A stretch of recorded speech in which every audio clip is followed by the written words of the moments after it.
Texas dealer records. All records must be maintained and easily accessible to the Texas Department of Motor Vehicles personnel by anyone that holds a Texas motor vehicle dealer license. All records, including retail and wholesale transactions, must be kept a minimum of 48 months. That's 4 years. All current records and records from the previous 13 months must be kept at the licensed dealership location. Records that are older than 13 months can be stored at another location other than the licensed dealership. You may not store the previous 13 months records at an off-site location. They must be stored at the dealership. Federal law requires some records, such as Federal Trade Commission Buyer's Guide copies and Odometer disclosure statement copies, to be kept for a minimum of 5 years. You're going to be starting a very extensive paper trail when you obtain your Texas used motor vehicle dealer's license. The most important piece of office equipment that you're going to need in your new business will be a copy machine or a scanner. You're going to create and store copies of every document related to the purchase and sale of every vehicle. If you're thinking about throwing away a document that relates to the operation of your dealership, don't throw it away. Make a copy of it. Records may be kept in electronic format or hard paper copy. If you are storing your records electronically, it is imperative that you have multiple backups. If all your records are stored on only one computer and that computer's hard drive fails, you would not have your records and you would not be in compliance with the law. Records like the names, addresses, dates, VINs, etc., may be kept in a database, and no paper copy is required if they're available for inspection and are capable of being printed out for inspection by the DMV representative at the dealership during normal business hours. Original vehicle titles in the possession of the dealer that aren't being held by a lien holder should be kept in a very secure location. If the original title is kept by a floor planner, the dealer is required to keep a copy of the front and the back of the title at the dealership. Texas retail motor vehicle dealers are required to keep, at minimum, the following records either via paper or electronically for all vehicles purchased, leased, or sold: retail installment agreement, sales contract or bill of sale, which would include the date of sale, the vehicle description, including the year, make, and model, the vehicle identification number, which we call the VIN, the name and address of the person purchasing the vehicle, the sales price, all other fees and charges that are a total cost of the vehicle, including the trade-in, payoff of trade-in, extended warranty, insurance, etc. A copy of the application for Texas title after it's filled out and signed by the buyer and seller, and that's Form 130-U. This form may be obtained by your tax collector's office or your VTR office, or you can easily download that form as well. Tax collectors receive for the title application, which is sometimes what we call the white slip. This is an important document which can prove you did apply for title on that sold vehicle. A copy of the Federal Trade Commission Buyer's Guide, which is also known as your as-is statement, odometer disclosure statement, a copy of the front and back of the title signed by the buyer and the seller. Also, a power of attorney if it's required to complete the titling process. And we'll cover powers of attorney later on in the course. VTR Form 136, County of Title Issuance, on which that consumer elects which county they desire to have their vehicle registered in. Copy of other forms may be necessary depending on the type of sale and will need to be kept as a part of the dealer's records. Most of those forms can be obtained by your tax assessor collector's office or your local vehicle titles and registration office or their respective websites. VTR forms can be found right on the DMV website. Forms involving taxes may be obtained from the state comptroller's office or its website. Other records. The dealer's reassignment of title for a motor vehicle form, that's Form VTR-41A, should be used if all available assignments on the back of a Texas title are signed or the negotiable title is from another state or foreign country. Texas Motor Vehicle Sales Tax Exemption Certificate. For vehicles taken out of state, that's Comptroller Form 14-312. It's used if the vehicle is sold to someone who claims they are taking it out of the state or the country, whether the transaction is a wholesale or retail sale.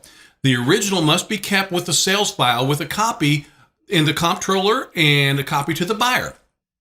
Since dealers are required to apply for vehicle titles, This form is an important record that proves the consumer advised the selling dealer that the vehicle was leaving the state. Texas motor vehicle seller financed sales tax, or sometimes we call it the surcharge report. That's Comptroller Form 14-117, which must be filed monthly by seller financers. And that form is also available on the Comptroller's website. All wholesale motor vehicle transactions must keep at minimum the following records, either via paper or electronically, for all vehicles purchased, leased, and sold: a purchase record, bill of sale, sales contract, or auction receipt showing the date of the purchase, the vehicle identification number, that's your VIN, the name and address of the seller and the mileage statement, a photocopy of both sides of the negotiable title after reassigned to the licensed dealer following any wholesale transaction would be required as well. Odometer disclosure statement, if the odometer disclosure is not integrated right into the title. Texas motor vehicle sales tax resale certificate is to be filled out, signed by the buying dealer, and kept in the dealer's sales file. Do not send the completed certificate to the comptroller on that one. When the state comptroller audits your records, the auditor will want to see this form in your records. Form 14-313 is available from the state comptroller's office. The following records for consignment sales transaction should be kept as well: a written consignment agreement for the vehicle or a power of attorney covering that vehicle. A written consignment agreement should be completed by the licensed dealer and made part of the sales file. A copy of the title should be at the dealer's license location for inspection by the buyer or a DMV representative. It is recommended that the copy of the title be attached to the consignment agreement. All record-keeping requirements for the actual sale of a consignment vehicle are the same as those of a retail sale. In addition to the records required to be maintained under Texas law, you are also required to maintain, at minimum, the following records under federal law, which are going to be covered in greater detail later in the course. So these records have to be kept for a period of 5 years. Copies of Federal Trade Commission buyer's guides for every vehicle sold. Copies of cash reporting IRS Form 8300, if applicable, and we'll cover that form later on. Odometer disclosure statements for vehicles. Written Federal Trade Commission red flags policy. Copies of any forms related to the Truth in Lending Act, the Equal Credit Opportunity Act, or the Gramm-Leach-Bliley Privacy Act. Office of Foreign Asset Control filings must be kept a minimum of 5 years as well. So always, as a reminder, be sure to make front and back copies of every title to every vehicle you purchase and sell. Inspection of records by the Texas Department of Motor Vehicles Enforcement investigators and MVD personnel. Your records must be kept ready to produce for inspection by a Texas Department of Motor Vehicle investigator or MVD personnel at all times. The Occupations Code specifically allows the department to inspect the books and records of a license holder in connection with the performance of its duties under the law. An investigator may show up at your lot and expect to see your records there, or they may request copies to be sent by certified mail. Commonly, investigators send written requests for records, and license holders have 15 days to respond.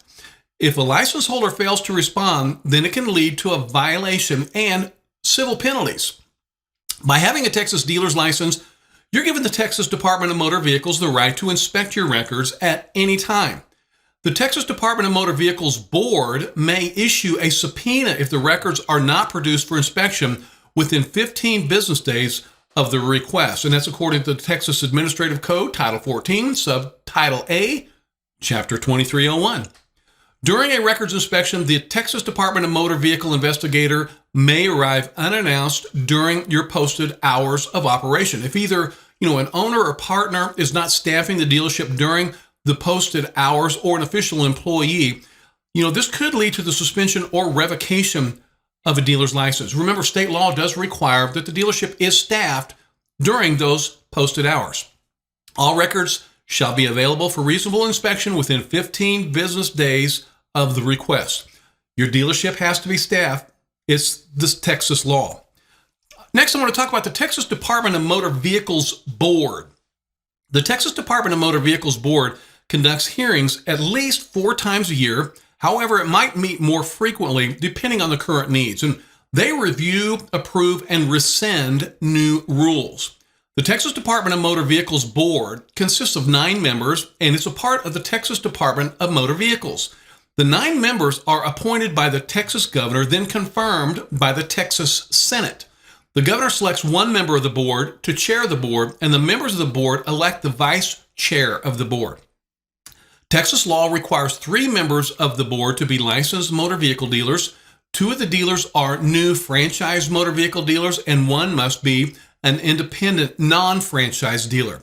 The board must also include 1 member that is a representative of a franchisor or a manufacturer, 1 member that is a tax assessor or collector, 1 member must be a law enforcement officer from a county or a city, and 1 member must be a representative of a motor carrier industry, and 2 members must be from the general public. So members of the Texas board serve staggered 6-year terms, and that's according to the Texas Occupations Code 2302.001.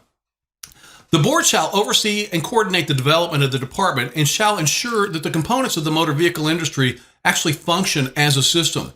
So the board considers ways in which the Department of Motor Vehicles operations may be improved and may periodically report to the legislature concerning potential statutory changes that would improve operation of the Texas Department of Motor Vehicles.